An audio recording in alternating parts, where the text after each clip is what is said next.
Excellent. Welcome, Dorcas. We are live now. I'm very excited already about this conversation. Anything to do with women empowerment and add money to it. It's my best thing. So I already see 3 people have already joined this conversation, or 5 already. So really we'll dive into it. So welcome to the U-Turn. For those who have just joined us, we're privileged, we're honored to have you always on this platform, supporting this work that we are doing.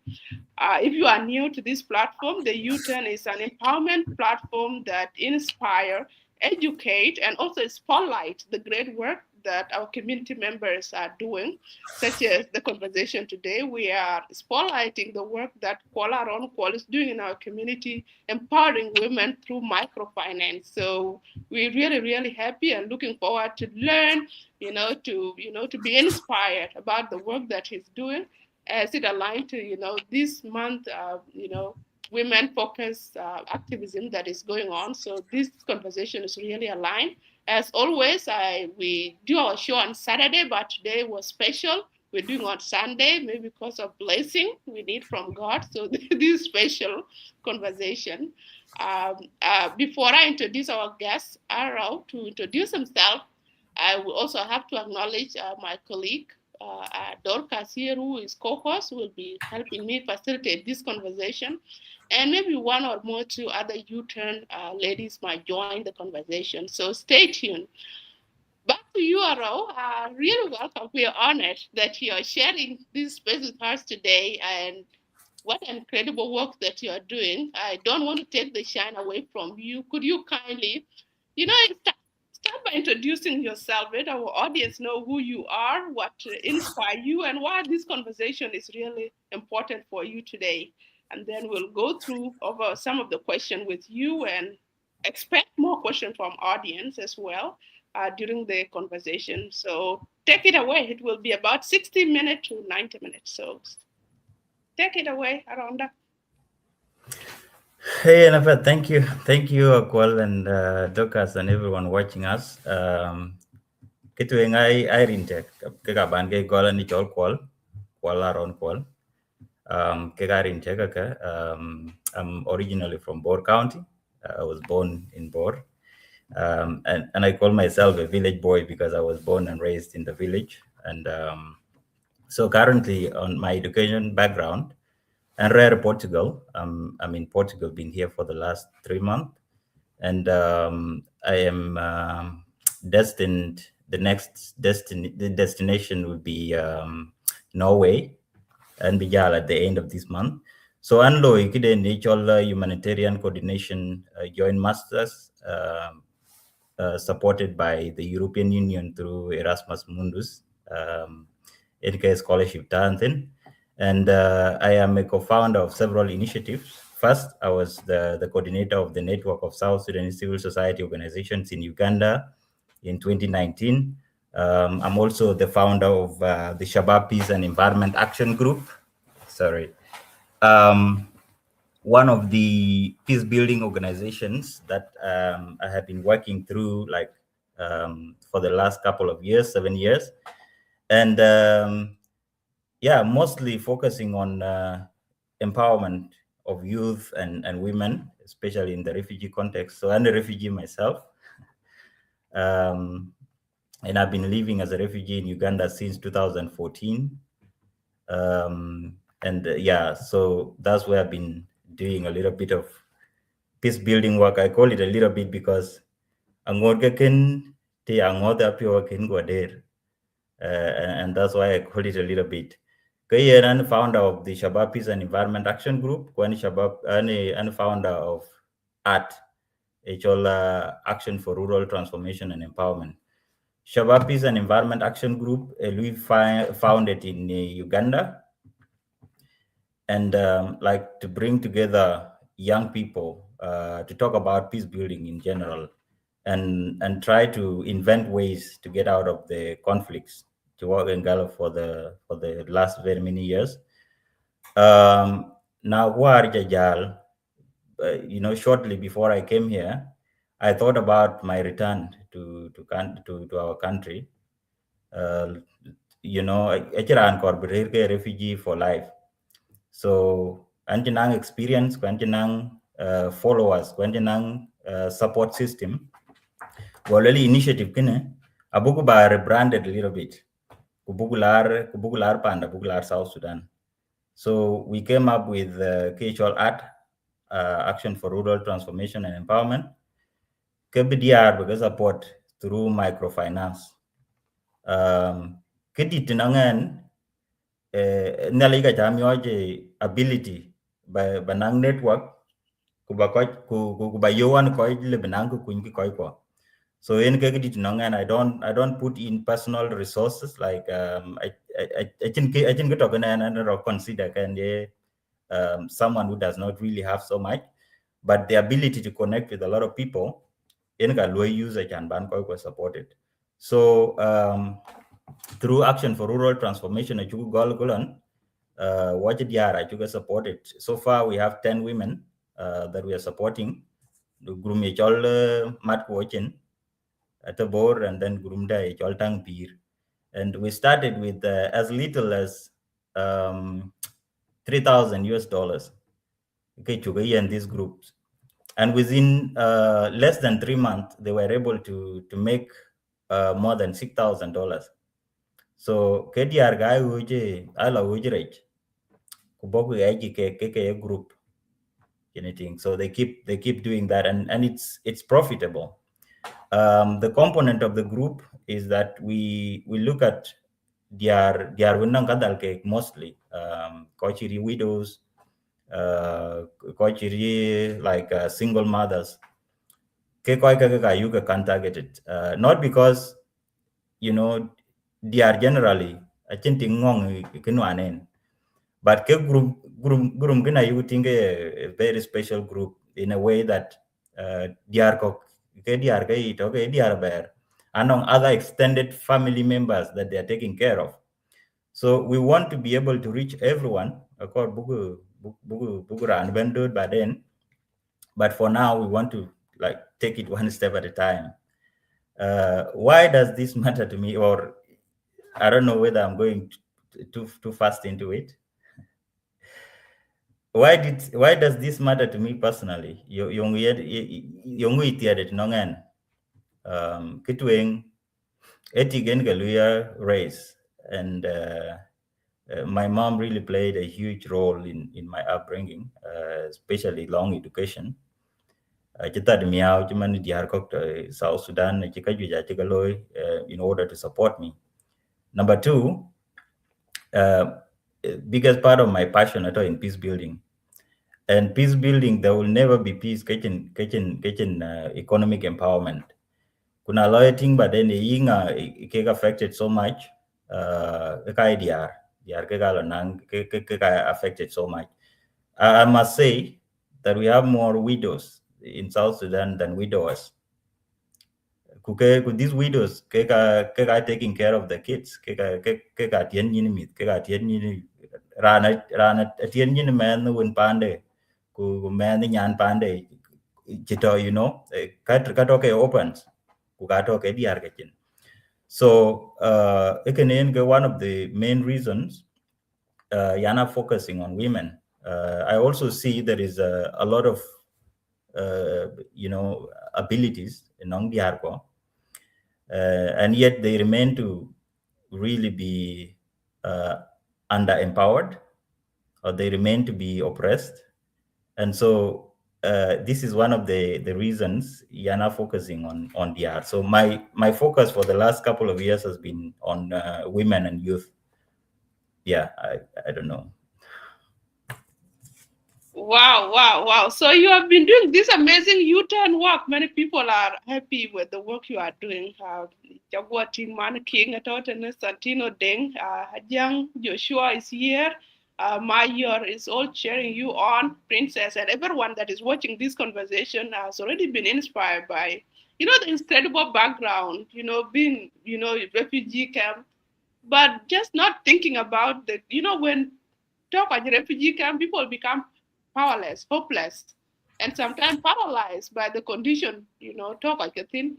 But you took it as a challenge to do something from there and to use your story to connect with people and resources that help you to do this work. And I cannot go to at the source where really huge impact at things. So women, and kudos to your mother for raising you to be this uh, amazing gentleman who is paying back or paying it forward to other women in our community. I'm really, really inspired by that work, and I can't wait. I feel bad I didn't know you early on, and right now I'm really honored that you are here with us. That's what we do here on the U-turn. We center our conversation, our effort on, women and youth, and because those are the centers of impact. When women are empowered, when youth see future with hope, then there's a lot of transformation that happen, and that's the work you embody, the work you are doing. So really, really amazing. You mentioned a few of the challenges that women go through, especially widows and single moms. So you mentioned, but if you could go deeper from your experiences or now your work looking back, what are different challenges that women faces, either in trying to start a business or even empower themselves educationally, or just participating politically and economically as people that are useful members of society. What are some of the barriers that you know from your work? Well, ke tueng ban gol acceptance. Wang oru a very low acceptance of what women can do. Wang oru anong mindsets of women belongs to the kitchen, and that even in the middle of in the face of everything that we've seen, the capacity they are, we still believe that sadly. One would go on cultural barriers that put women at the receiving ends of oppression. One would go on insecurities sometimes. Some people have done really good job in letting their women start businesses, right? But at the end of the day, there is a community behind that says a lot of stuff that discourages such men to continue allowing or giving spaces to their women.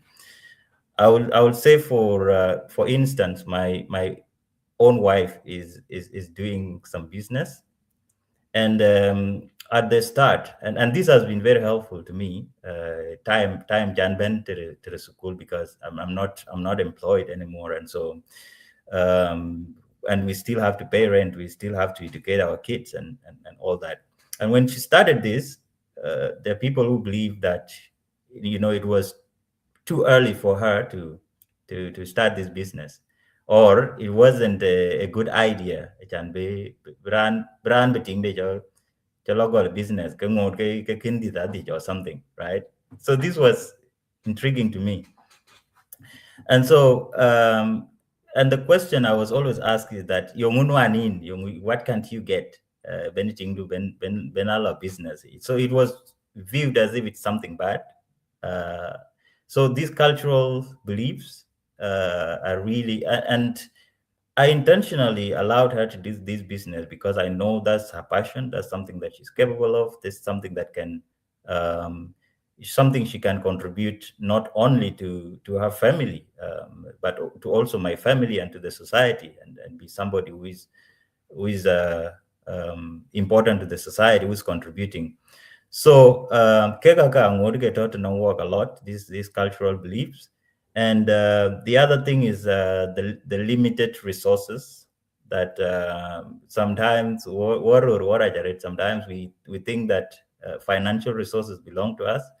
Kudiara kwa buge attention anyway. So again, that's, I don't know how this may take a lot of time, and this is something that must change. DRH shouldn't be be a little somebody should have their own resources to tap into. The managing there at some point there to area, and that's really what we need. Yeah. This really warmed my heart. I was interviewing some of our social media associates for the youth and for the last week, and one of them was talking about the myth that is really preventing our women from progressing in our society. And he was saying that, men feel that we're not they are the one in charge of the economic power. They feel powerful, but bitin be I don't know will okay che much na che bera much, because the culturally much has to provide. That is the mindset, and Moy has to be the What? one providing, and maybe any of the reason he was actually thinking about why any rule to America and to Canada and any case Mm. and a big see Africa they are when big at then they are when who are working here and making money. So when you talk about this, it's really very educating, so that Well, we as if a I man, may, yeah, sorry, if I may interrupt you, this is a conversation, but I must say, among there are very few women who have violated this, yeah. and that's absolutely okay. To me, I understand because we have been having our feet on your throats for a very long time. So if Naneng quite opportunity in Korea to like terrorize, we have to really separate personalities from genders, Thank you. right? Like we really have to separate personalities from gender. And I've been reminded, like, orbiting to chatting, and you know what happened to so and so, and so it's also it has to do with education, because also women na larande nang opportunity in you, the fear that has been brewing for a very long time manifests in a very different way. Thank you for that. Well, you guys do right now. You do young for very long time with your opportunity in very good. So if they are working, anyway, thanks for that perspective. And I can't tie into consideration. But yeah, what you say there is very powerful. You said we need to separate personalities from gender. So a woman, when she economic resource, like use get power, ben or monjala, like tiny pin. You cannot use any diar benefit diar nonkin or few element kero. Of course, we also judge men. All of them kuro ratung, but not few element kero like you are empowering diar kon. Getting to Cholan, we get the Karus. I remember there was one of a close relative, no, and think there, Chitiak, who think the later makeup artist, Lela, Louis. She want to continue her work, but go lo cho kai lat ke cher ke ko che mam ye na ru ta ine go cho la lu ga de ke ni cha yo chin din. So those mindset chaka dismantle, and we are happy that you are sharing them now and opening many people eyes. So thank you. Welcome and share to the show. We continue with the conversation. So Dorcas, take the next question, and then I share. You will follow up. Thanks for joining us. Okay, yeah, this is really great topic and really deserve the discussion.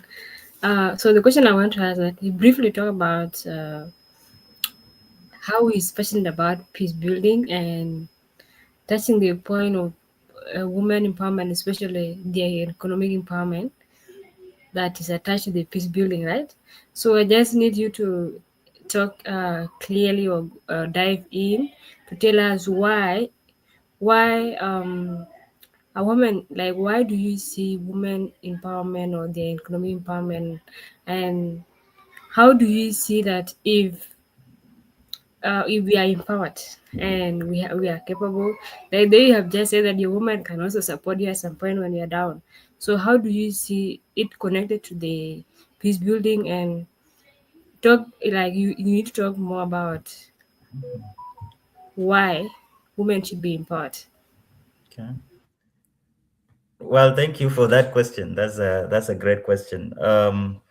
Kitweng, I believe we all agree that I can get or I can like that's totally different. I can liberal door and I nangran kikor, like especially basic things in Kayador. So and then why women?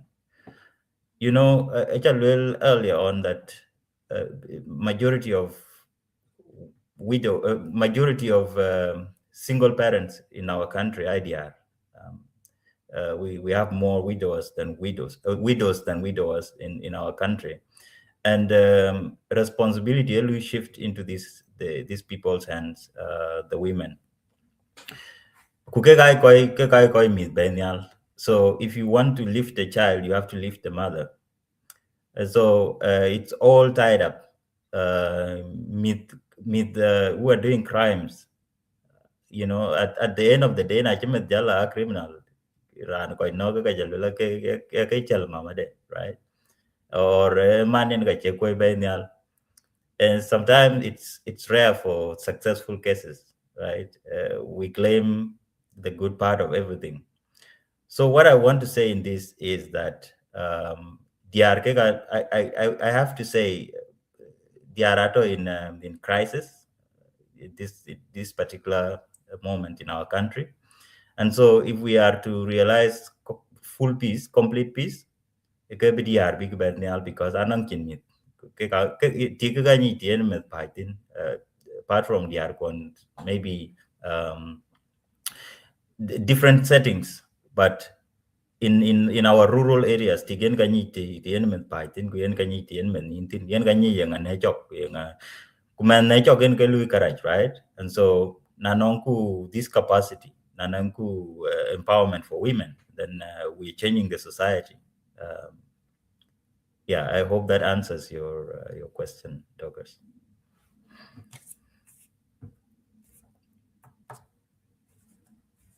Does that? Sorry. Right. Yeah, really tried quite a neighbor. And okay, like right now, what can you tell to our brother that are watching you right now?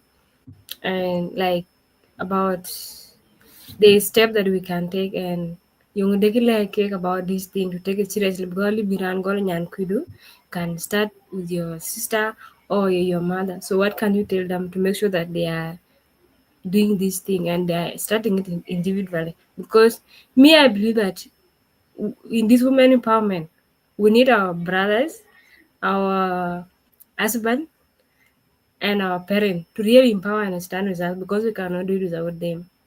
Mm-hmm. Well, Kila in this, to everyone watching, is that and I'm not too proud because there is no achievement really Leban Jala too proud about because anti-exceptional these generational mindsets keep haunting me every single day as a man. And so Najam about this, it doesn't mean I'm an expert or I've made it in life or something. But I think we just need to draw into a conversation to really see how we can reset and how we can do things differently. So to Nankoi level, will the fact that you have been even able to join this conversation means that you have the resources. The resources are not monetary. Resources are in different forms. We're not in on network, in on ability to navigate these media systems. So if we can use these resources to enable financial empowerment for our women, especially in the rural areas, I think this will be really, really great. But also not forgetting that empowerment will not only start with the communities. It starts at our doorsteps. It starts at our homes. And so we need to really demonstrate a change of mindset. And if our mindsets has not changed, we have to really start the conversation now before it's too late.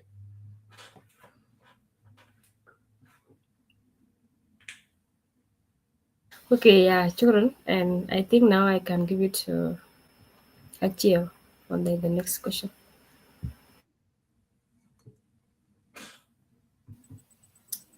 Hello, guys.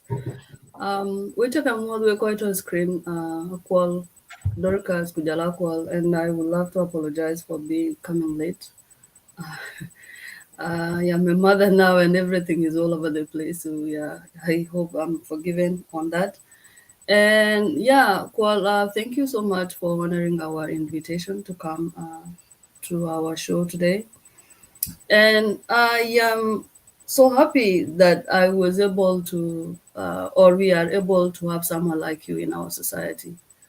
I have been missing in action on this show for like forever now, but one of the reasons as to why it's because I've been thinking a lot. I went home 3 months ago. It was a quick trip, and what I saw on the ground is contrary to what we see on social media. To me, when I went home, like when I was here, I thought, "Krana bene kichi jack," because nothing got the gumbo basic.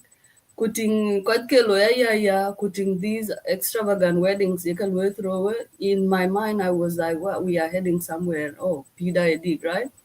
But when I went home, Ankila it Panjing, I just ancillary Juba, but I wish to probably next year, but like Panjing. So when I went to Juba, what I saw was contrary to what I have just mentioned. Peter Rit, DR Anyola Rit, Kenimith. Rora keka igetinke lui glow. I'm sorry to generalize, but majority of men in Juba are glowing. I don't know where they get money, or I don't know where they get resources to glow at the expense of the women. And this really changed my mindset about advocacy that we do here. I'm not saying that what we are doing is not good, but I was like, shoot. So we are actually been thinking that by a dick, but Kota Nyolten, and how do we get to these people, Nyolen?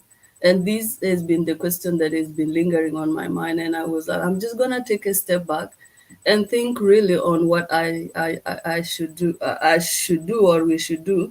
And then when we came across you, I was like, okay, this is the guy. We need to bring this guy. Um, like, how do you do it?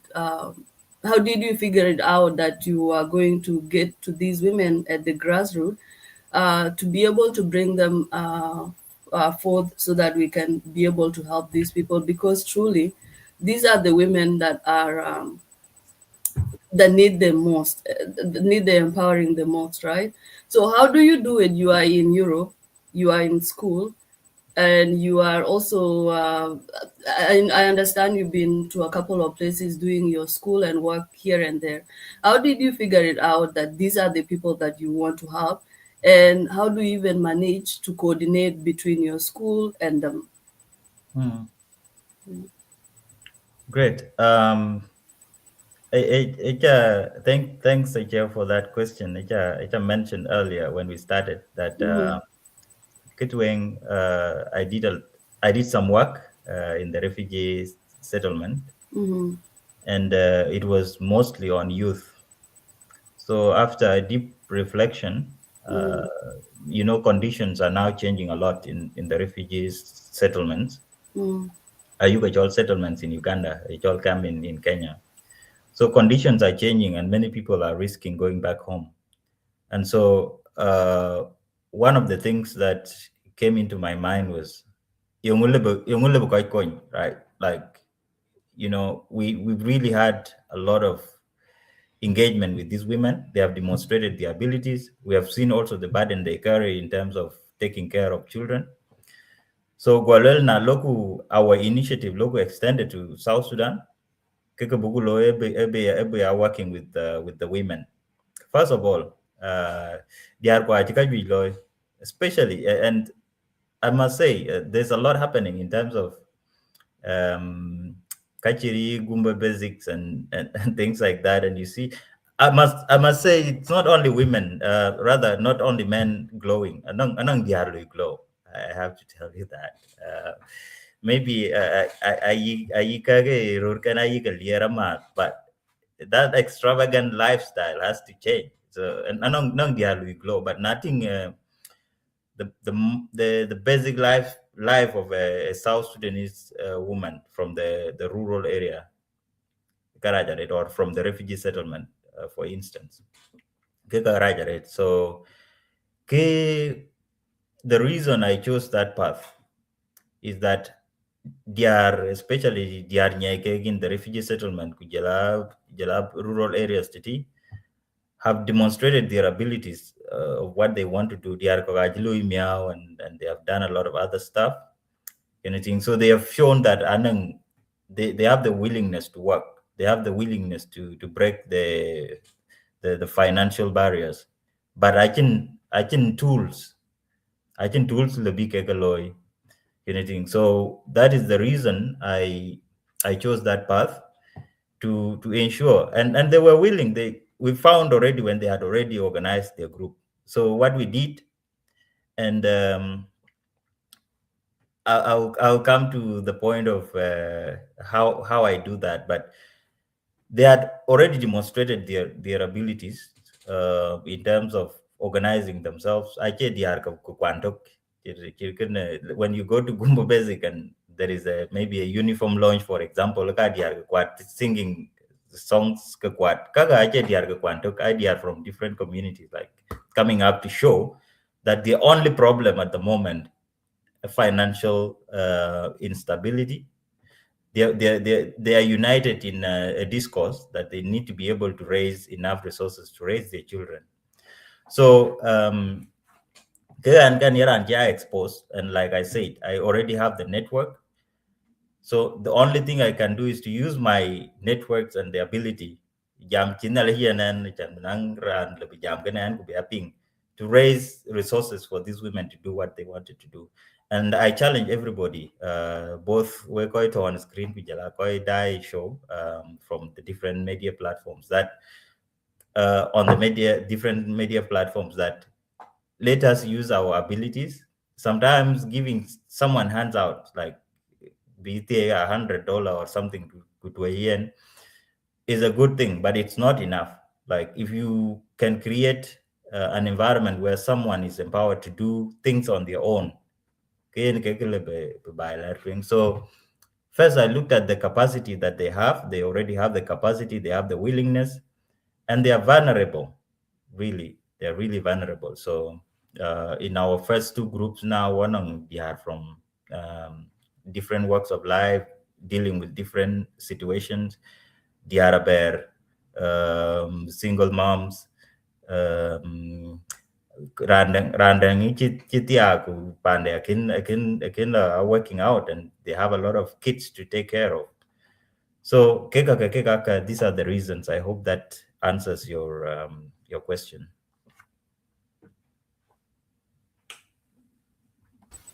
It did, Kuol. Yeah, the reason as to why I was asking that question, and when I was saying Koja Ruralu glow Juba Kudiarati glow. Nothing situation they are right now in Juba, majority most, especially quite Sherkado. The typical day start by waking up, bamid baka work, and then kulor trishai bakadang layaj tarngib or gun or bapin lawit or something like that, while the man of the house will just go bla polwer, which I understand actually opportunities to ben kwakila lui. But at the same time, I think when economy naturally crash, women are the one that bear the burden the most, because at the end of the day, you wake up in the morning and the first thing you mom, I need to eat, and I talk and anchor bagir or something like that, right? And in that, I think in that, I think it's what you are doing. It's right, because when we start empowering women, we are empowering families and we are empowering the communities out there. And I like that you say that. I challenged everyone, both people outside and the one on screen, to do something. This is something that I have been thinking about, because I think in our community right now, we have figured out what challenges we have. We know the challenges that we are facing. What we have not realized yet is how we can combine our forces and really come together and join the resources, because at this point, it's resources that are, but it's not because we don't. Because when you have your brain, you have a will and means to get financial resources or other material that can better someone's life, and I say I would say thank you for that. So when you were, I believe you have started this journey it's been a long time now. Have you seen any changes in the lives of these women that you are helping socially, economically, and politically? Do you feel like they are in better place, or do you think they are still stagnant compared to the women that have not joined your program or any other program? Yeah, well, between regarding rural shining DR2, is that I totally agree with you. Kichugu law, like currently as South Sudanese or even as Dinka men, is that what abnormal things I took normalized, and that has really it's costly to not only ourselves as individuals, but also to our economy. I should tell you a bit of a story. Like a friend of mine who got married and went to to a hotel in Juba and stayed there for a very long time. So one of the days, what's happening? Why are you not home? Why are you in the hotel? We don't buy. Golo one month, there is not even privacy. And there's no even privacy for myself and for my wife. And this has been the story. Anong koy ko tiga yetiag lebenangi pegero pegediag, and the moment benenyi yena chinang bai ko jabo from a lot of different places to because berer. Well, I think a gake ga they don't have income. Lakin if you are shining, if you're driving a V8, if and you're not doing anything to support Koito at the grassroots, at the end of the day, I've been with, and again, they are bearing the burden because I know they are in Juba. Koja lot raya, of course, Kularan Ben by, and then you find a lot of people who still need to shower. You find a lot of people who still need food, and all that. So they are actually agum. Just that we have normalized things that are very abnormal. Because sometimes on Juba, you have to leave money for food for hundreds or even more sometimes. You have to leave money for water, supply tank. So there is a lot of problem. Okay, at the end of the day. That is regarding our social lives and how we have normalized the abnormal things. Along DR, really there is a lot of improvement in DR access to these finances. The level of confidence grows over time. They get to really develop a sort of direction. Then you're hoping for a better thing. For instance, they are on Chugakani and they made good profit within the first 2 months. And their request was that so that they lift their business from being retailers to being wholesalers. And after wholesales, they were also, interestingly, they were having a conversation about exporting their produce to Congo, which was really interesting to me. So they started, and some of them who were very shy at the start, some of them who didn't even have a sense of what they wanted to do. I was surprised. They were opening up more. They were interacting with each other more. They were having a sense of direction. Some of them were having very good testimonies. I was even asking myself, like, how much can this little money do to like get us these interesting stories? So there is change in every little support. It must not be money, but every little support comes with a story of change. So Kunika Kor Buku embrace. So Diarga are doing really well. They're working more together. They have developed confidence. They're shining. I can say, yeah. Okay, about Gamokwal, but before ban any Gamokwal, this is and clear ni Arbana, Louis Baka Uni. Yeah, regarding, and you can choose not not to answer this. What can you say about, because any anti-uniform launches and uniform launches, kujala naming of these events spend well nyantir mariar nyantir akoi nyantir benyipi or something where I come from. I don't understand that. So what can you really say? Because to me, like any someone that I sit a lot alone, like and I'm introvert. I don't know. I think an introspective person, like any someone that loves to stay alone most of my time, and people don't know quite on social media, but then and they know that I spend a lot of time alone, and in that I get to observe a lot of things. Although I tend to like keep a lot of things to myself, but I think the uniform launches and naming and all these extravagant is English, please, whatever. I don't understand, guys. Yekaloi Gumbo basic on Nairobi or no. I tend to think these are waste of resources, because why are we launching uniform every time? We are spending like uniform gear every other time. Why are we even changing our name every time? If uniform is really important, then we can just choose one uniform and carry on with that.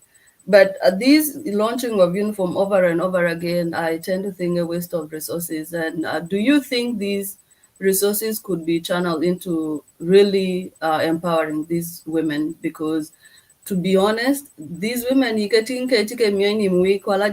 all these, when they come home at the end of the day, they have exhausted everything. So what do you think do you think they can channel these uniform launches into something productive? Like, let's say, oh, uniform then launch today, but we are also going to launch our ideas, and then come up with maybe small businesses idea. Do you think these really resources can be channeled into something that you are doing right now, because you have expertise in this? You can choose not to answer this. No, I can. Thank you. It's a tough question, but I will attempt to answer. I'm not anti community organizations. I love communities to be organized, but I tend to disagree with some of the things that are done under this. And if you look at activities of community uniform launch and etc., I believe that since all these things started, and they have been happening a lot in the recent years, our level of unity has badly been affected. Like, people are more organized at small community levels than it should actually be. And what we need right now as South Sudanese is not even to be organized at the community levels. I know there is a way that contributes to the bigger level, but interestingly, ours has really created more barriers between communities and so why do we need that? What we need at the moment is to be. I would love to see Tingu Mundari, for example, being in one association with Tingu Dinka and doing their things, supporting each other, learning languages across the tribe. I would love to see the same, because there is nothing that separates us apart from these uniforms and etc. I mentioned in there, like what Yongu Yigwala separate can be apart from the uniform and all that, right? So am I right? Gwala Kenabi. Okay. Yeah. So what is the separation? Why are we carrying pride, Wintin Gadid, and a lot of money goes into it? I would love community association. And there is something that happened recently that I admired so much. So they did an exhibition of businesses. I don't know whether it was businesses themselves or businesses any South Sudanese woman or girls. This is what, yeah, exactly. So this is what associations should do. Associations should be unifying. They shouldn't be like, okay, a uniform launch, and at the end of the day, you come to empty houses. And I'm alarmed by the level of disunity that is happening right now. You've been seeing stories, but this is not the time we should be talking about these things. This is the time we should be thinking about where is our country going. You know, how are our mothers managing? How are we navigating these turbulences? Like, we really need to be more united. So I totally disagree with activities and associations. I love associations. I love people to be united under something. But if it is something that doesn't contribute to the bigger picture, then it doesn't deserve to exist. That's I mean, I don't have a definite answer to that, but that's the little that I can share on this. You can work actually thing to know. I South Sudanese women, and at the end of the day, the same thing in affected. And if we have the same vision to survive, to raise our kids, to have a better life. So yeah, that's the little I can say for sure. Maybe we can hear the perspective from, because I'm also learning from Kuol. Yeah, thank you, Kuol. Thank you. It's something I think 2 years ago, right? We discussed, we debated about this topic, community associations and uniform launch on this platform. And we did our intensive research, and the money that goes into just launching uniform alone, it's mind-blowing. It's a lot of money. One woman alone, you are looking at someone spending over 1,000 USD, because the week I 500 or 700 Jamaica better and all these. And this money could even like, if I can spend that on me and be buying in Kediak, you know? Yeah, because like then betting in Kediak, because priorities, you know. So Kibra Loy Abagama Kuol will come back to you later on. But yeah, thank you for answering those questions. No, thank you, Achia. In the Arbana, you call time to debate, but we are talking about women glowing here. And if you are been to this show, we are talking on the topic of why empowering women economically matters, why giving women financial tools, the stability matters. And Kuol is working in that space, giving women resources, microfinance to the business owners. And that's why we are here. One question that keep come up now, this is the third time.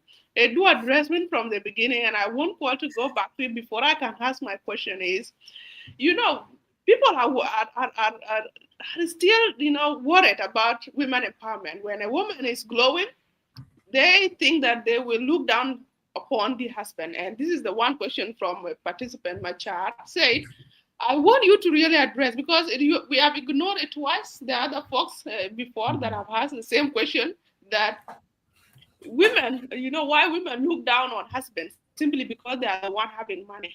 So that is a big myth in our community, that when women become economically powerful, or now you are make them business owners, it will affect their marriages. And as you know, empowerment, you know, if it is empowerment that breaks homes, that is not empowerment, because empowerment should build home, should build communities, should build country. So can you address that from your work? What have you seen and what do you know?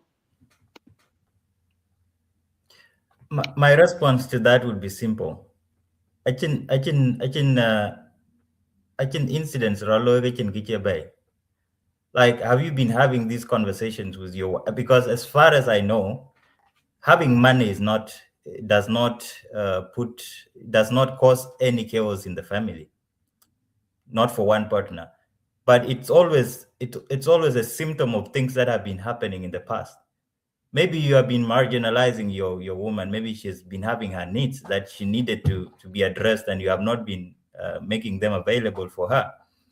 And so, Eyagur, but as far as I know, Tingdia, while long one year, and we really discuss a lot of stuff, and we have the same vision, and I really want to emphasize on vision. Have you been building your vision together, or you just there? You know, there is a way you address an issue. Maybe by the time she didn't have money, you were not nice to her, and so she wants you to pay back for all the bad things that you had done. When she gets money, we also know that money is power, and I want to say it again that anong diarchi and low abuse. Sometimes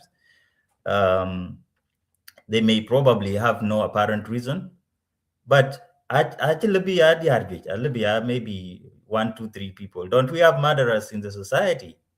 Actually, we are Greek and murderers. So they are people. They are different people, and people think differently. You know, every society has these people, but Kira and Tapiat or Kira and Taraj, Edichiwe Pir Galtin, Manti Kwe Benialian Kelarai, Manti Nye Benial like, and then we talked about this at one point, that, you know, parents are just separated a lot from their kids. We don't have these intentional conversations with our children, and that's why our children are coming up differently. We don't have we are not bonding with them. And it is the same as women as well. If you are not bonding with your wife, kule nang power, but then and you may not like it. So a part of the community, and I said it earlier, that we need to separate personalities from gender issues. Anong disconnecting or provoking and causing a lot of chaos when they get money. I see a lot of stuff on Facebook that right? This is a normal things in the society. So what do you expect of a man, for example? You know, maybe you've been raised by your uncle who was not nice to you, and you grow up and you get money, right? And you want to pay back for all the bad things that happen. Man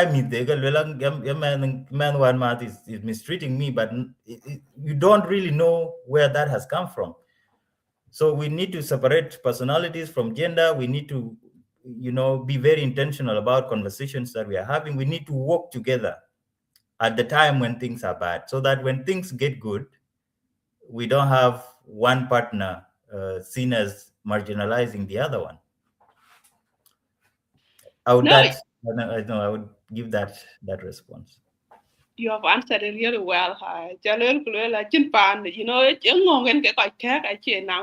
I appreciate that. You also mentioned that we have to separate revenge with, you know, the realities that if now actually born when it do before when we no money, then I think we actually born a general event. I like that part. Same it's different when you have answered. You live born a piano much from my experience and experiences get the jam gonna end children will. But now let now work like for another woman when very beautiful than you. No bigger nyash. If not, now we can afford the big nyash can leave. Exactly. So we should be saying, why do people change when they have money? We shouldn't say, why do women change when they have money? Love it. That is the takeaway. Thank you for that. And Abu ya cut that part to replay. Because we need to get to the bottom of that myth that when Kennedy are now well, you can oppress. Actually, true. It is because Kaman, it is because we know oppression as men toward women. We don't recognize oppression as women towards men. So it becomes a surprise and a shock. It becomes a shock to us when a woman is suppressing a man. You'll be like, how possible? You know? So that's the reason. And I don't think there are too many women doing that to men. It's just that we haven't experienced it, and then we need to experience it. I really want to. I don't want to break your marriages, but if there is an opportunity to do that, do it. Okay, when No, I'm sorry, don't do it. I'm sorry, don't do it. Don't do it. I know you've been bonding well with your husband, so let it continue that way. Oh, we need few atlas women to teach men lessons. Not all are women, but yeah, anyway, we're not in the business of revenging. We are in the No, we business need of peace. I'm a peace builder, so let's have peace. no violence. Okay, got you. So let's go back to a situation where women grow when they have money, like men. So the next question that I'm really asking, is the role of community, the role of organization, the role of government, the role of people like you, people who have access. So what do you think, what role do you think young people can play or our community can play in supporting, women's economic empowerment in South Sudan and even beyond?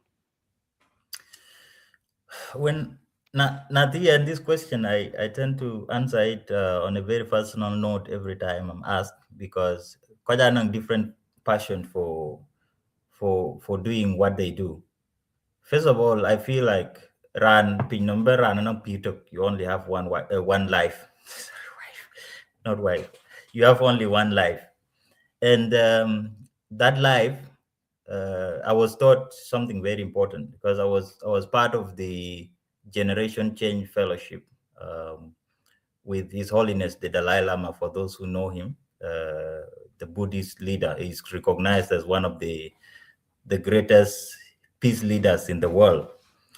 And that conversation that I had with him changed my life forever. He was challenging it was challenging us to think about what we do with our lives. And he said he has had stories of people who have had billions and billions. One example was Steve Jobs, who was the founder of Apple, with a lot of money, and he eventually died, and nothing could be done with that money to resuscitate his life. So everybody has one life, and that was a challenge to me. And I kept thinking, how many lives will I live? And he actually mentioned that it's the legacy that is very important, the legacy that you leave behind. And I'm always going to bed and waking up thinking about the legacy. Like, does it really matter how much money I will have, or just the legacy to be remembered, even if it is by 2-3 people in this world, just to be remembered. And I know that legacy will not be only good for my name, but it will also be good for my kids. So I do this for my legacy. I do this for my for my children when I'm not here, what kind of society that they remain in.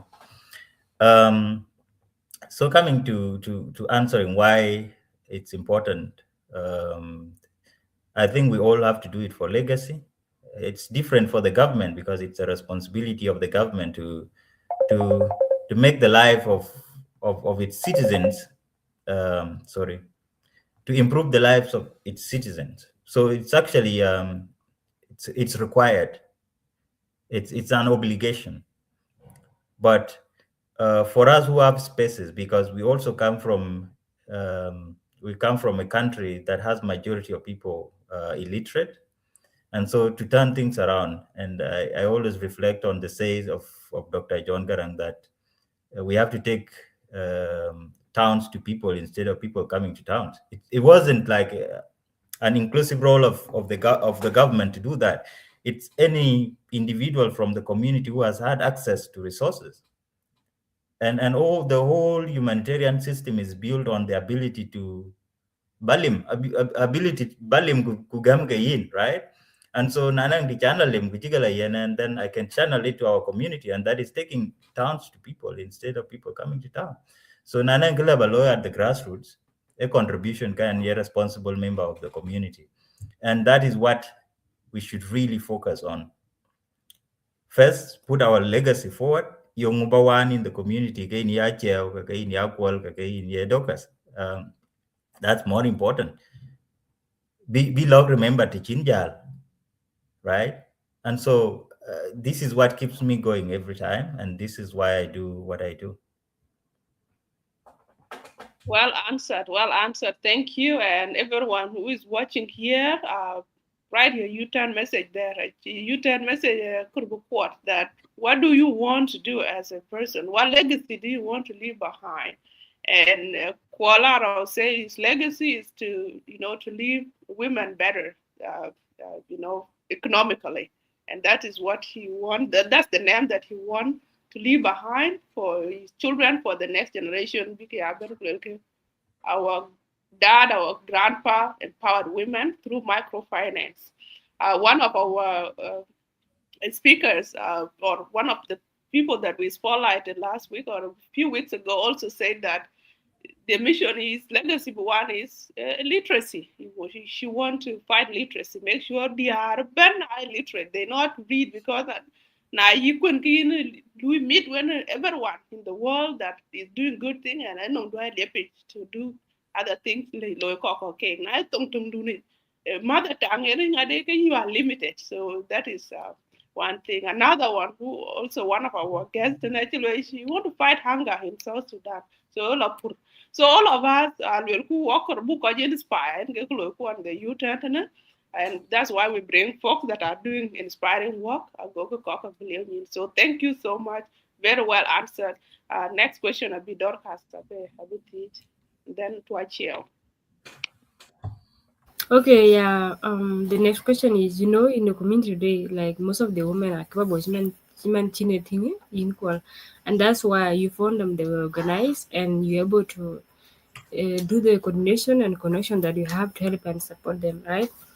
Okay, what about those that are still there and they have the ideas? They need to step aside and really empower themselves to do more, as they believe in themselves that they can do more, right?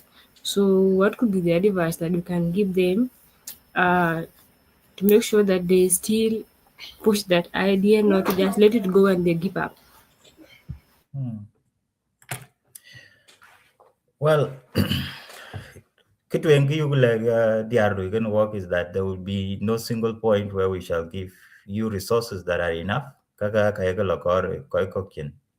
And so you need to think outside the box.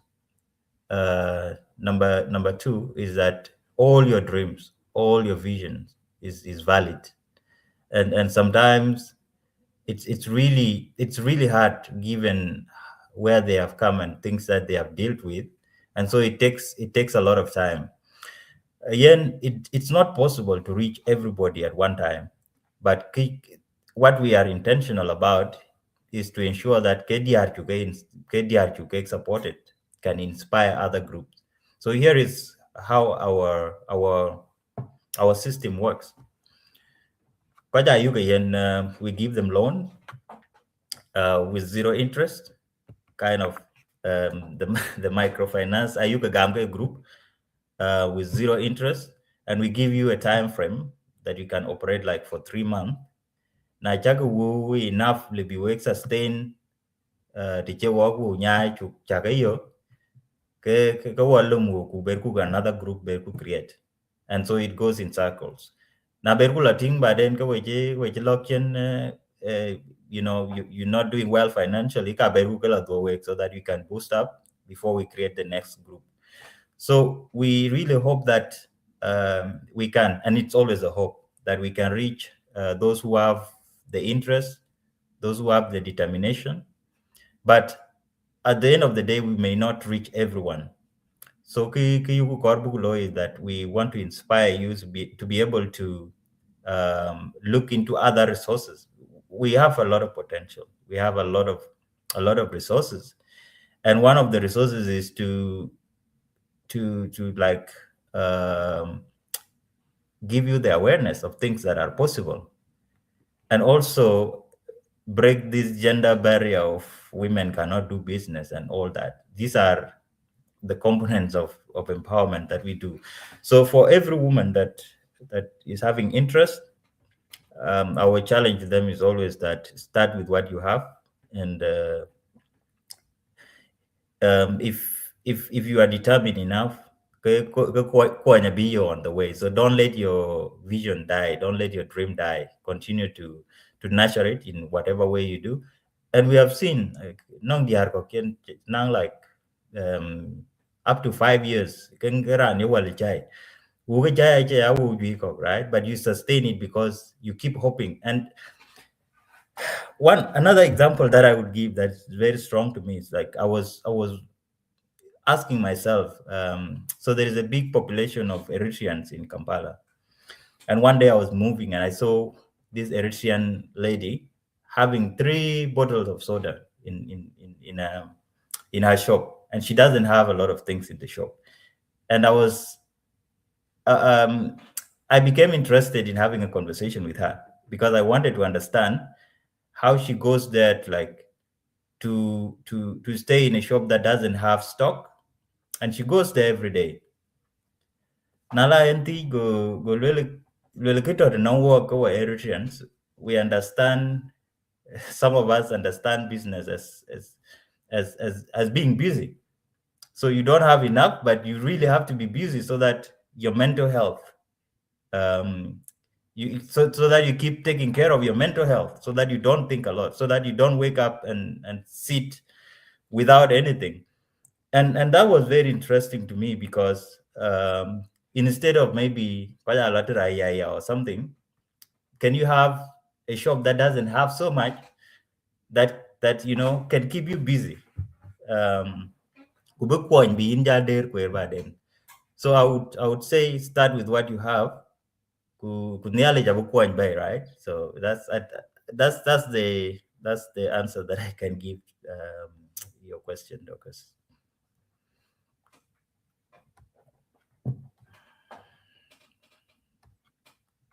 Wow, I like that part, business and what they are doing. It's inspiring. Even here in the West, those communities, they are actually the ones that are progressing. They come here today, a batch announce they can, restaurant can. Somalis, like I Jewish, like they come here, they have a community of support and business, and they are run by women mostly, and that is really inspiring. Yeah. Non-majority of them are dancing on just wasting time. So thank you for that. Achille, you can have the next question. Yeah, Kuol, we are learning a lot from you. Personally, I think I've been touched by that point you touched about living legacy. What are you trying to leave here on earth when you leave? And the fact that you are even thinking about what your children will be left with, or what the society gonna look like for them. Like it's really important that we do our part so that our children don't have to go through what we have been through. And it's going to take our a collective work from everyone to reach there. I think we can achieve that. We just have to stay away from not talking. Although I'm not a talker, but I think it's a high time for us to call out some practices that are not helping our community. Because as you mentioned before, we have indulged in activities that are abnormal. To me, I look at let me not say it here. What you talk activities that are not going to progress us will propel, because I feel like majority of our community, or majority of people in our community right now, are just trying to feed their egos, because these events or these other extravagant things they can lawyer, I take a with the vision, or with the with the vision of helping people. They are doing it so that they can feed the ego. And I think we need to call them out, or even try to talk against such practices, so that we can channel our resources and our mindset toward the betterment of our community. 𝗘𝗺𝗿𝗵 is that do you think microfinance are sustainable? And do you encourage many people to like step into these businesses and really help people? Hmm. Thank you, Adi. Well, to be honest, I think we need to be aware of the current world dynamics. Uh, watch better in that world that our great grandfathers lived in, and so this current world we are in is an economic world, and that transformation has been very slow. Transforming ourselves from that generation to this generation. That's why these misplaced priorities, right? This is why we think uniform launch is important. This is why we think spending hundreds of thousands on a V8 is important. That's why we still think having our families in a luxurious house while you're sweating every day and all that. That's why we still think that it's women do not have anything to contribute in economic development. This is a very difficult transition that we have not been able to. This is a very important transition that we have not been able to make, and we shall continue to suffer as South Sudanese if we don't change our mindset to really transition into the real world. And the real world requires us to have the ability to set goals, financial goals. We should have the ability to separate, differences from what can make us progress. And so, again, I do not really disagree totally with the view of having associations, having something that the community is organized on. But how much money, how much power, how much ideas are we putting into that should go actually into our economic development? So microfinance or any form of economic activities should be the priority. Sadly, we have not done that in the few years that we have been independent. And as far as I remember, that there's been a lot of money circulating in our economy, and now things are getting bad. And sadly, we are still not adjusting. So to answer your question, I think we need to really make a bold move. We really need to change our mindsets. We really need to, and if we all believe that economic empowerment is the way forward, I don't even think these gender things will persist, because at the end of the day, and here is the thing, it's not a role of it's not only a role of a man to put food on the table. Women also have this role too. It should be like a partnership, that if I'm not able to put food on the table right now, my wife can do it, and there's nothing wrong with that. It should be, we should change our mindsets to a place where we are comfortable having each of us doing part in our communities or in our families.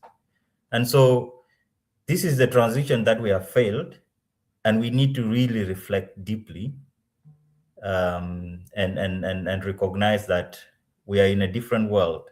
Any of you that has seen my Facebook post about cooking and the struggles that I had, and I concluded by saying, there are no cattle to head here. We're not heading cattle here. The situation will force you into the kitchen. A typical Moinbor, a typical Moinbor would not want to go to the kitchen, but I'm not typically in Bor. I'm in a different world, and I have to get into the kitchen. So when you're in Kampala, realities change from when you are in Bor. Even when you're in Bor town, realities change from when you are in the cattle camp. So these realities change, and you become more and more economical. And if you are resistant to adjustment, then it's tragically bad. So again, it has been a very long answer, but we really need to make a move, not tomorrow, but right now.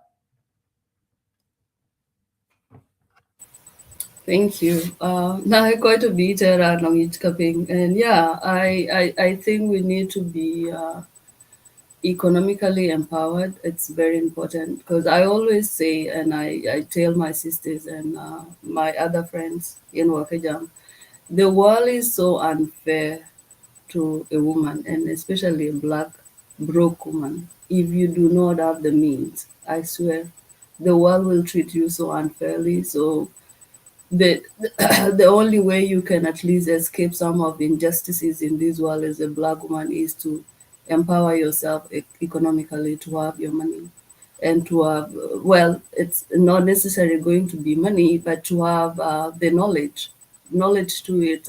It's a form of empowerment, and to have your money and to have something going on with your life. And you mentioned something about humility, um, and this is what we lack in our community. We are not humble people. We are people that live the life that we cannot sustain. I know we live to show off, and this is something that even me too. Sometimes I am a Dinka girl, so even me with when I was on maternity leave, I was so bored with my life.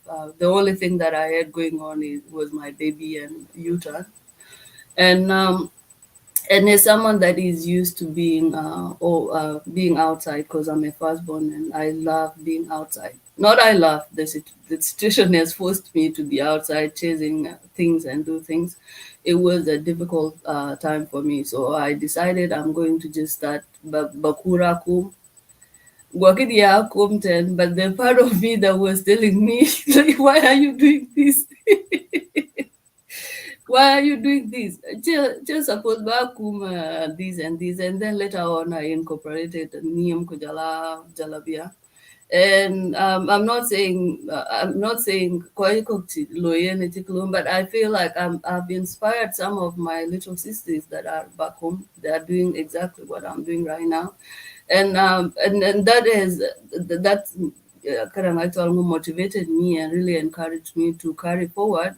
Although it doesn't bring in so much, but it's somebody is going to see it and use that $100 or $200 Tinyan Kennedy to in from abroad and start something like that. And by doing that, they'll be able to buy nail skin Kuloranium the law instead babela kororo begin the law use and pay the money. And so humility is really important. I don't know if you want to ask the last question of what.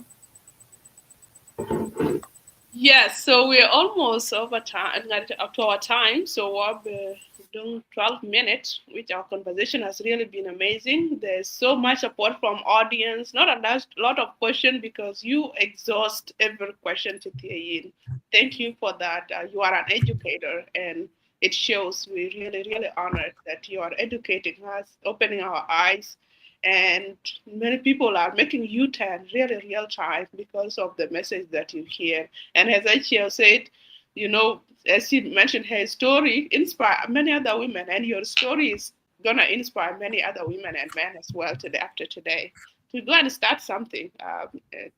You say you start with 3,000, and that 3,000 has multiplied, has created women groups, women that are doing business. Before I can ask the final U-turn question, um, I want you to clarify this myth that women they are not good financial managers. So give women money to go and start business, and they'll go and buy wig.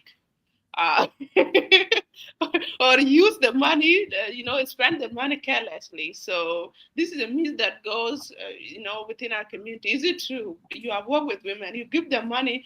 Um, what have you learned from your experience about their financial literacy and their ability to protect, to grow money?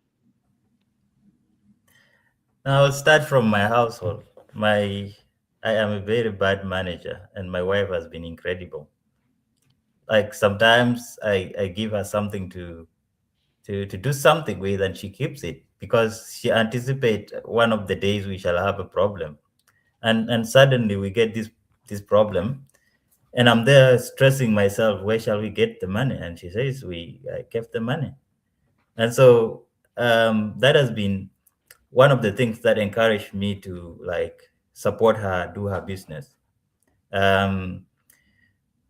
Number two, the women that we work with, first of all, I had a bit of fear that maybe it's either they will mismanage the money or the money will cause conflict among them. And they proved me wrong. They really, really bonded well. And they even went on to have their own conversations on what they want this money to do for them. So it's not me creating things for them to do. It is them creating things for themselves, even beyond the amount of money that they have. So I would say, and anyone out there would agree with me, that women are the best managers. Like we really not. For myself as a man and for my friends that I know, we are not managers at all. Yeah, so that is to answer that. Maybe if anyone is saying women are not good managers, then maybe they have not given it a try. Try and then prove it yourself, because I've done it with several women and it has worked.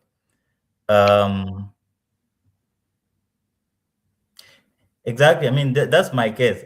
Sometimes I go to a shopping mall with a list of things that I want to buy, but I come with extra things, and it never happens with Manaluk. Like she goes with exactly what she wants to use, and then she comes back with exactly what she went for.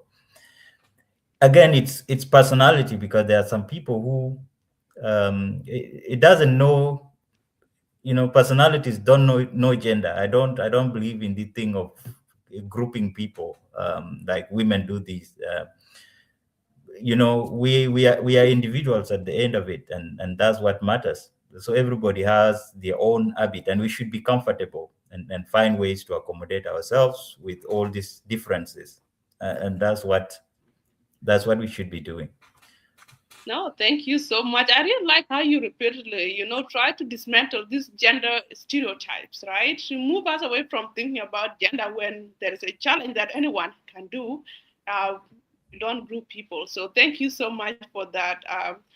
Before we end our show, we have the final question as an advice to anyone, to all of us on the screen, to people that are watching, to our community leaders, to government, to policymakers, to young people and women in particular that we focus on. So maybe before and maybe ask you later on to wrap it up, because when our guests speak, we close the show. Maybe I can come back to the roundtable and give my U-turn cohorts maybe 1 minute to reflect on what are the U-turn messages based on what they've heard from you, the engagement from the comment. Maybe I can start with you, Chair. Maybe what have you learned? What U-turn message would you want someone watching us today to go with? Then after you will go pass it on to Dorcas, and then Dorcas will pass it on to Kuol. We'll end the show after that. Yeah, thank you, Kuol. I've learned a lot from Kuol, and I'm really inspired by what he's doing. I think I have been challenged too by what he's doing, because I'm someone that always believe if my hands are not on something, then I'm not doing anything, and this is something that I battle with, and another thing that I battle with is that I always feel like I'm not adequate enough. And let me just put it well, like I have not cleaned my backyard for me to put myself out there to go and help other people. But I think what I've learned from Kuol is that you do not have to have it all figured out to be able to help other people. Even me being on U-turn has always been a challenge. Back in my head, I'm always like, look at me sitting here. What am I even telling these people? Have I done these 1, 2, 3, 4 things? But I think today I have learned, and across the board as well, I have learned that even you being present and speaking, that's a change. That's a change that you are making. And the little, and with the little you have, you can help the society that is out there. So for me, I think the U-turn message that I'll take away today is to be present and get involved. It doesn't matter the amount of resources that you have. You as a human, you are a resource as well. That's what I can take away. And I think uh, while being here today and this conversation will inform some of my decision making, because I made a video last time. I said, because when I really went home, that journey changed how I viewed everything, and I took a step back and sit down, and I'm still cooking and see what I can really, really do to help people, not by just talking, and by really giving my hand to the people that are out there. I'm still figuring out, as I said before, my backyard is not as clean as I wanted to be before I put myself out there. And yeah, so that's what I have learned. And then before being wrap around, I want Kuol to really come out there because you are one of the few people that is helping the society, but we don't see your likes on this platform or anywhere in our community. We always see mediocres, and I'm sorry to say it, that are being that are being praised, and now the younger generation has grown into like believing in mediocres, and they think mediocrity is the way forward. No, it is not. I want you to be out there, to talk about your work, to talk about your journey, share the stories of these women, of course, with their consent if they want to be shared. Share your stories, share what you are doing. It will inspire other people to, people like me who think it's, people like me who think that they have to like clean their backyard and everything be perfect before they can put themselves out. So that's what will be my U-turn message today.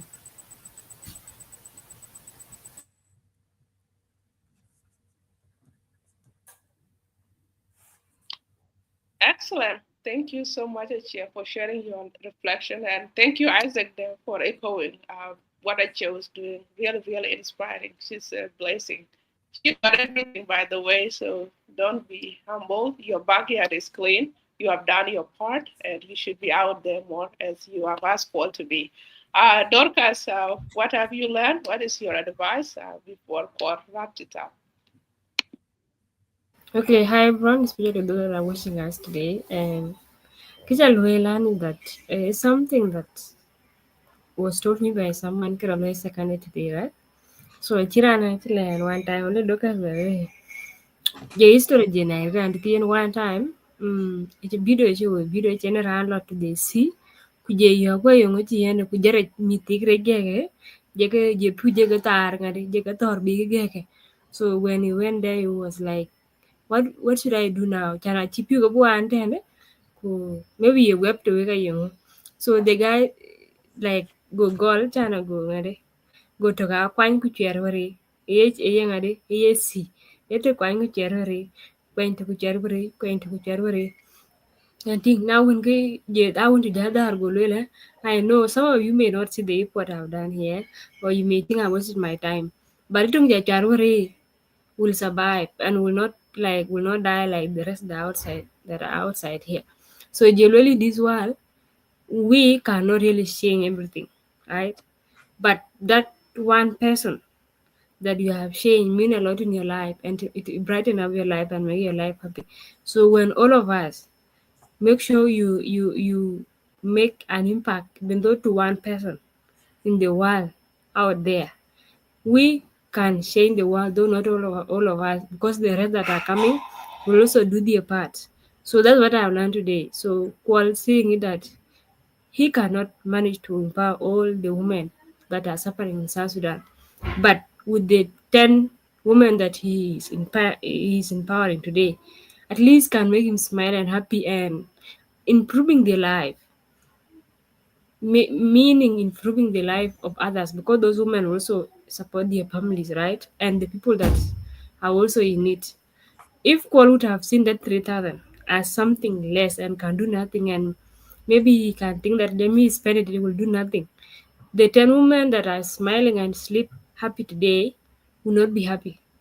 So that is a lesson to me, and has seconded the other story of picking one of the fish and throw it inside the ocean. So if all of us make an impact, even though very tiny one, that one there will result to many impact that we cannot see today. So even for me, I always believe that impact could not be financially. It can be anything, even anyone that you can tell someone that is having emotional stuff, right? Or maybe doing something to them, maybe physically. So it means a lot. And all of us that are here, we can make an impact in most way or in any way that we are gifted or like what is gifted with connection and with the that he has now empowered those 10 women that are empowered the people and their families. Yes, and I know as his vision is continuing, he will empower more than even thousand of the women in time to come. So all of us have that task, and I said before that we cannot be empowered without our brothers, husband, and the parent that are our fathers, because the situation of the South Sudan are really squeeze the women that we can really do nothing without them right now. They have to empower us and stand with us.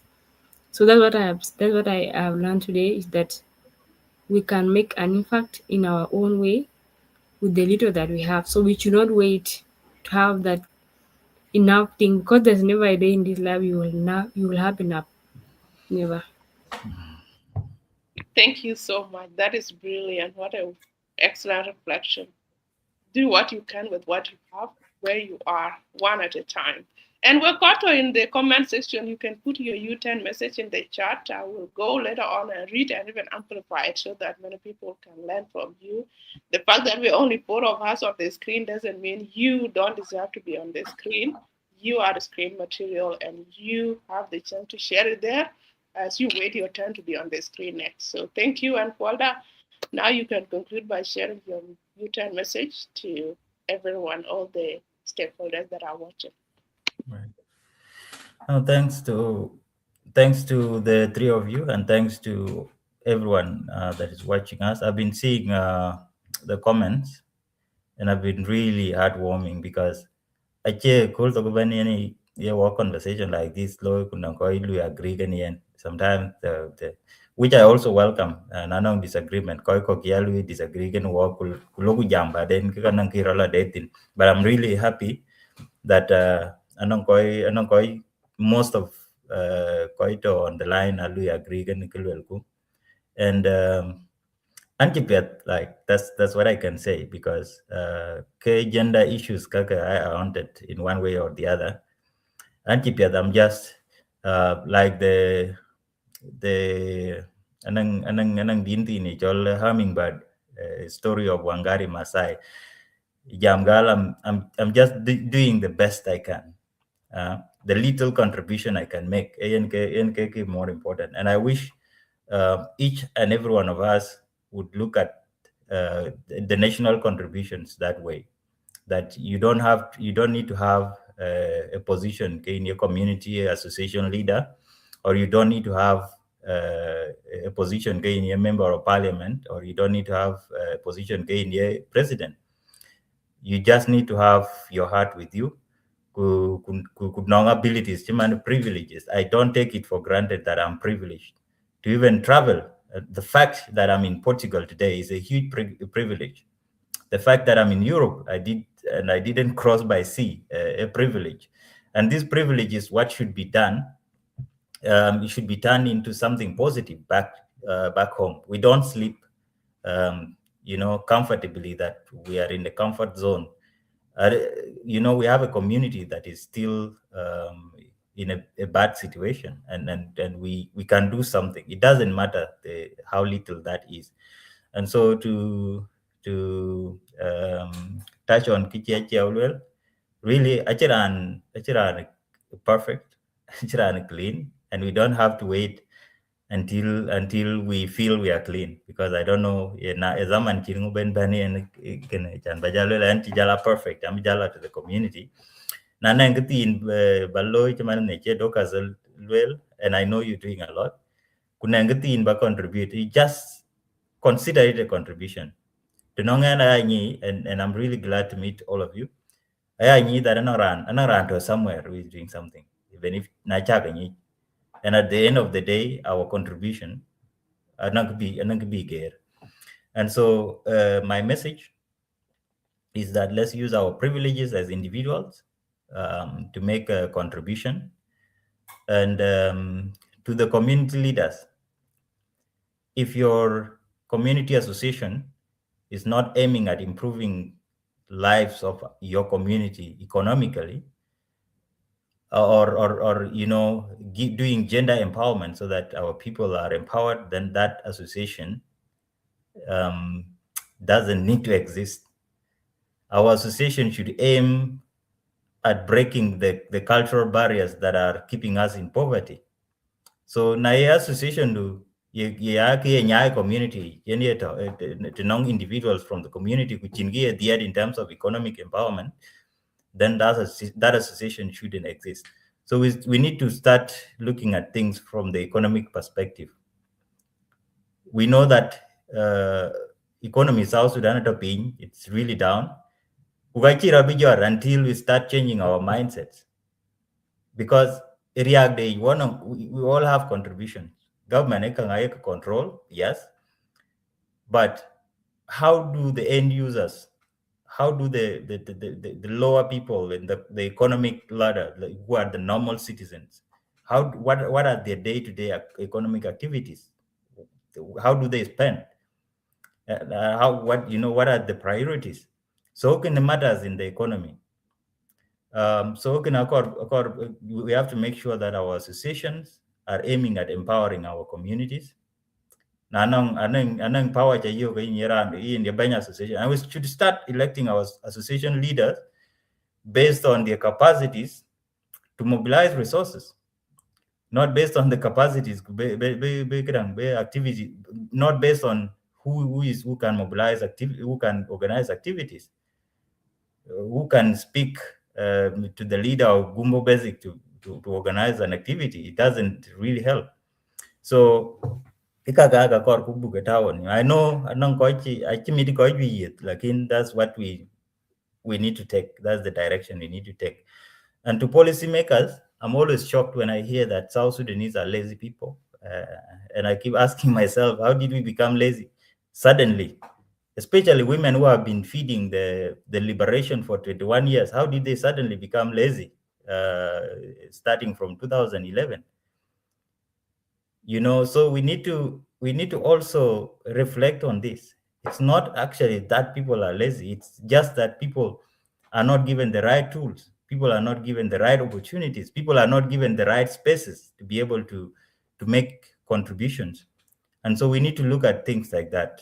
Microfinance, organizing groups, not based on ethnic grouping, but based on, and by the way, these microfinance and groupings, we can use them to even build peace.